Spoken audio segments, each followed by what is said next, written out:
The keys felt heavy in my hand as I unlocked the door to my childhood home for what my sister claimed would be the last time. Emily's smug laughter still rang in my ears as she'd waved those documents in my face just hours ago, her perfectly manicured nails gripping the papers that supposedly gave her everything. My name is Alexandra Chen, and at 32, I never expected to be facing homelessness, especially not at the hands of my own sister. But here I was, standing in our father's study, surrounded by the memories of a man who taught me everything I knew about business. Everything except, apparently, how to protect myself from my own family. "You have until Friday to get out," Emily had said, her voice dripping with the same condescension she perfected since we were children. "I'm selling the house, and everything in it belongs to me now. Isn't it funny how things work out?" Funny wasn't the word I would have chosen. 3 weeks after our father's funeral, Emily had somehow produced a will that left everything, the house, the business, the investments, all to her. The timing was suspicious, but the documents looked legitimate, and my sister had always been clever when it came to getting what she wanted. I ran my fingers along Dad's mahogany desk, remembering all the nights I'd spent here as a teenager, watching him work, learning about the family business. While Emily had been out partying through college, I'd been here, soaking up every lesson Dad had to teach. The import-export company he'd built from nothing had been his pride and joy, and I'd spent the last 10 years helping him grow it even further. "You're just like me, Alex," he often say, his eyes crinkling with pride. "You understand that success isn't about quick wins, it's about playing the long game." The long game. I smiled slightly as I remembered those words, even as I heard Emily's heels clicking down the hallway toward the study.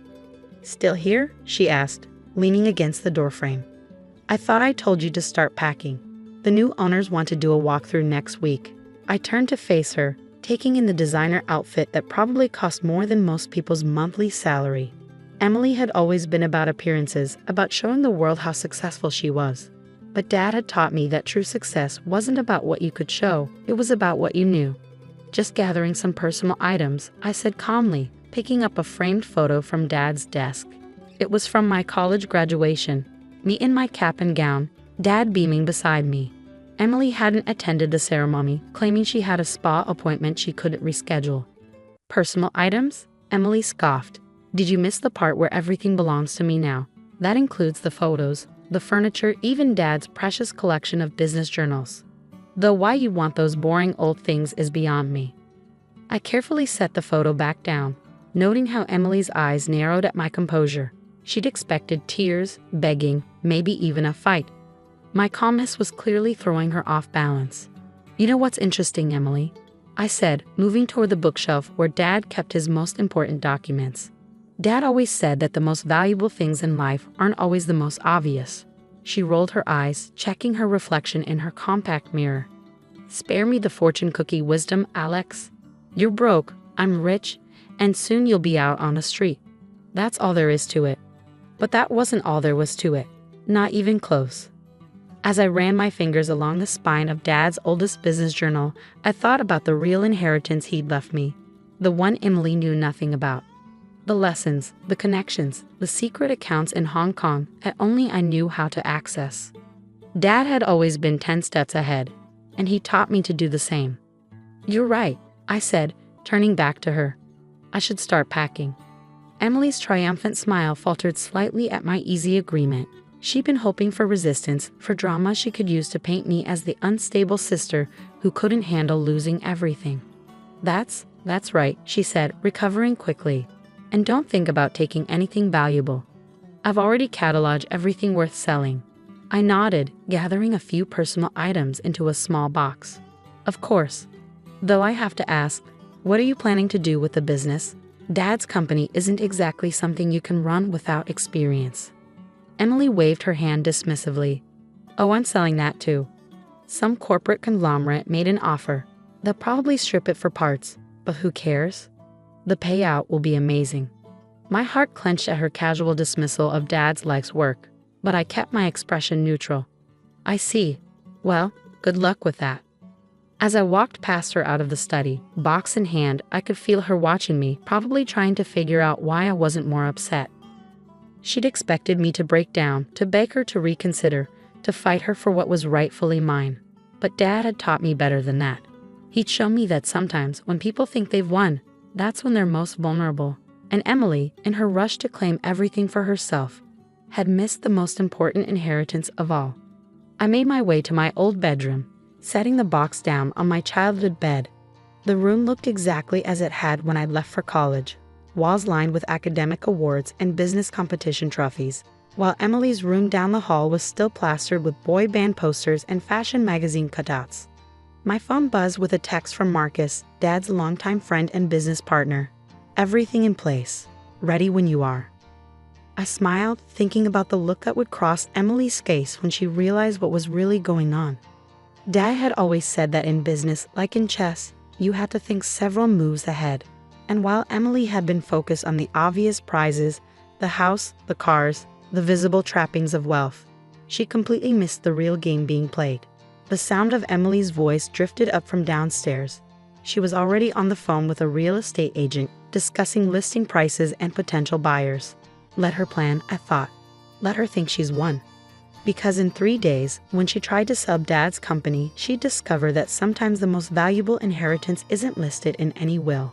Sometimes it's hidden in plain sight, in the lessons learned over countless nights in a study, in the relationships built over years of hard work, and in the careful planning of a man who knew exactly what he was doing. I picked up my box and walked downstairs, past Emily, who was still chattering about property values, and out to my car. As I pulled out of the driveway, I caught a glimpse of her in my rearview mirror, standing in the doorway with that satisfied smirk still on her face. Enjoy your victory, Em, I muttered, turning onto the main road. While it lasts. 3 days passed like a slow-motion countdown. I'd moved into a small apartment downtown, the kind of place Emily would consider beneath her. But location didn't matter. What mattered was that it was directly across from Dad's company headquarters, giving me a perfect view of what was about to unfold. That morning, I watched from my window as Emily's red Mercedes pulled into the parking lot. She stepped out in her designer suit, probably dressed to impress the corporate buyers she thought would be stripping apart Dad's legacy. I couldn't help but smile as I noticed Marcus's car already parked in his usual spot. My phone buzzed. A message from Linda in accounting. She's here. Conference room B, everything's ready. I took a deep breath, straightening my own blazer as I gathered my files. Dad's voice echoed in my memory. The best business deals aren't made in boardrooms, Alex. They're made in the quiet moments, in the relationships you build when nobody's watching. For 10 years, I've been building those relationships. While Emily had been posting Instagram photos from exotic vacations, I've been learning every aspect of the business. I knew every employee by name, understood every contract, and most importantly, I had earned their trust. The elevator dinged as I reached the executive floor. Through the glass walls, I could see Emily sitting in the conference room, tapping her perfectly manicured nails impatiently on the table. She was alone, no sign of the corporate buyers she'd been bragging about. Miss Chen, Marcus greeted me with a knowing smile as I approached. Ready? I nodded, clutching the folder that contained everything we'd been preparing for. Let's do this. Emily's head snapped up as we entered the conference room, her eyes narrowing when she saw me. What are you doing here? This is a private meeting. Is it? I asked, taking a seat across from her. Funny, because as the majority shareholder of Chen Imports, I'd say I have every right to be here. The color drained from her face. What are you talking about? Dole gave me everything, including the company. Marcus cleared his throat, sliding a document across the table. Actually, Ms. Chen, your father's will gave you his personal assets, the house, cars, and liquid investments. But the company? He paused, allowing himself a small smile. That's a different matter entirely. Emily snatched the paper, her hands shaking slightly as she read.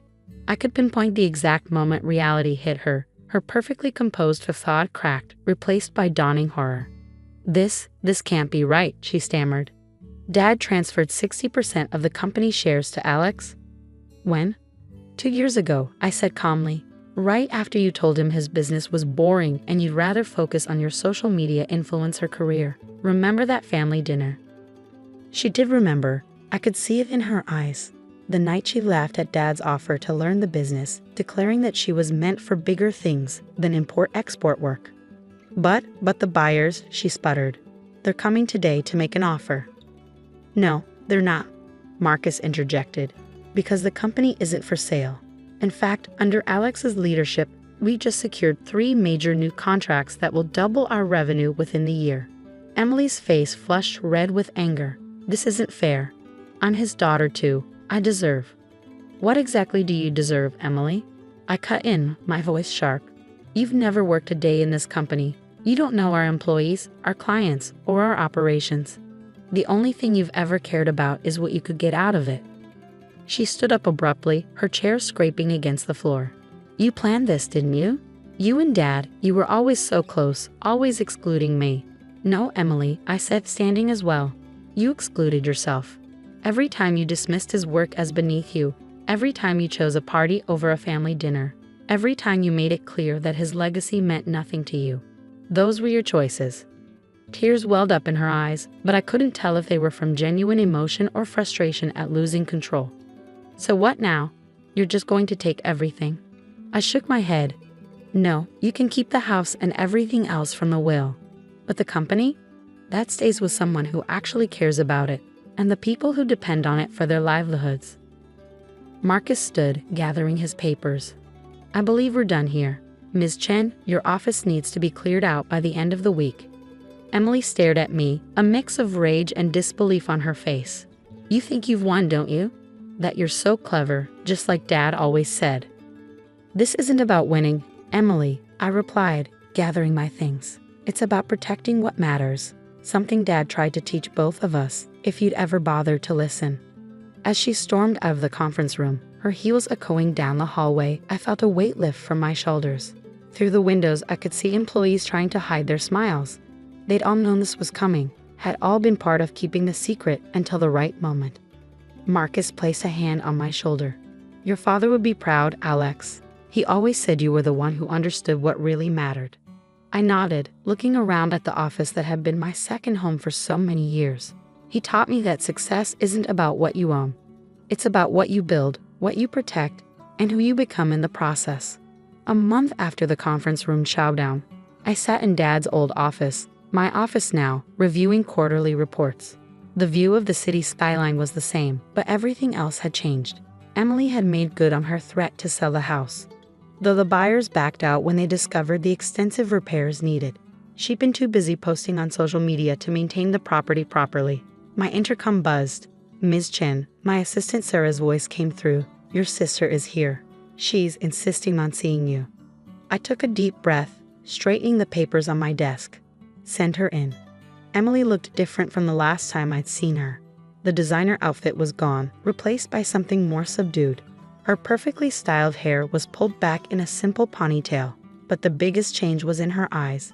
The smugness was gone, replaced by something that looked almost like humility. Alex, she said, hovering in the doorway. Can we talk? I gestured to the chair across from my desk. Of course.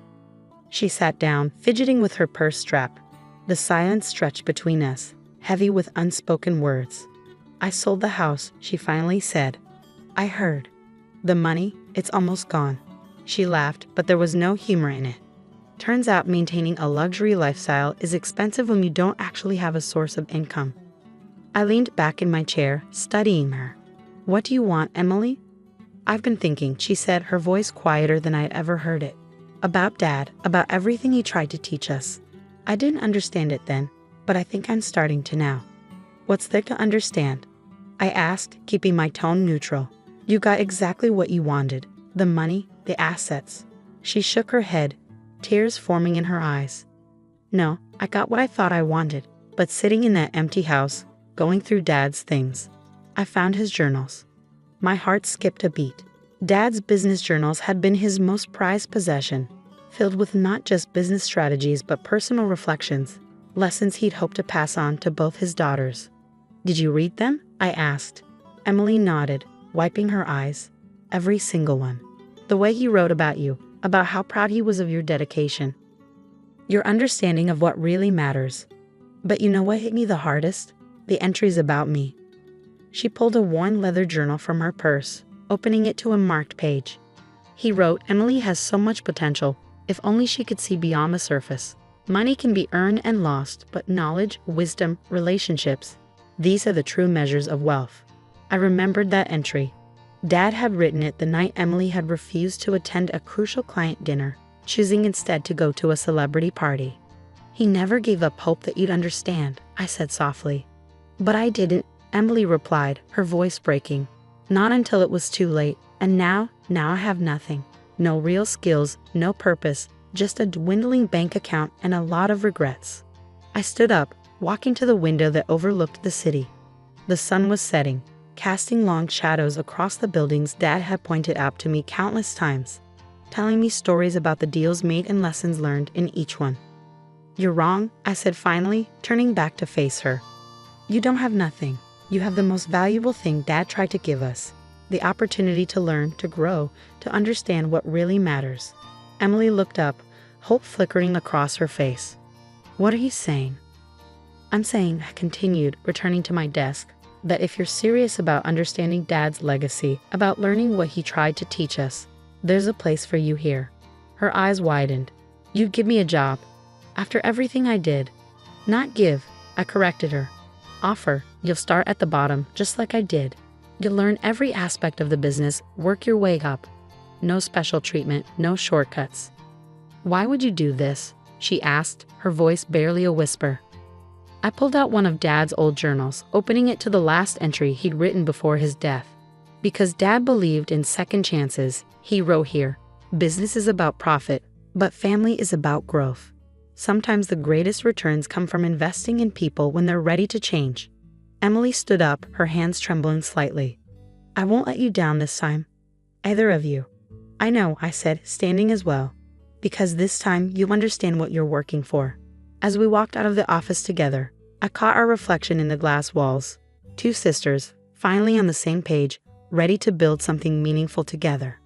Dad had always said that the true measure of success wasn't in what you accumulated, but in what you built and who you helped along the way. That evening, as I locked up the office, I paused at Dad's old photo on the wall. "You were right," I whispered. "The long game isn't just about business strategy. Sometimes it's about giving people the time they need to understand what really matters." Emily was waiting by the elevator, holding Dad's journal close to her chest. As we rode down together, I realized that maybe this was the inheritance Dad had wanted all along. Not just the company's success, but the chance for both his daughters to understand the true value of his legacy. Sometimes the greatest victories aren't about winning or losing, but about finding the wisdom to know what's truly worth fighting for. And as Emily and I stepped out into the evening air, ready to begin this new chapter together, I knew that Dad would be proud of both of us, not for what we owned, but for what we were finally ready to build.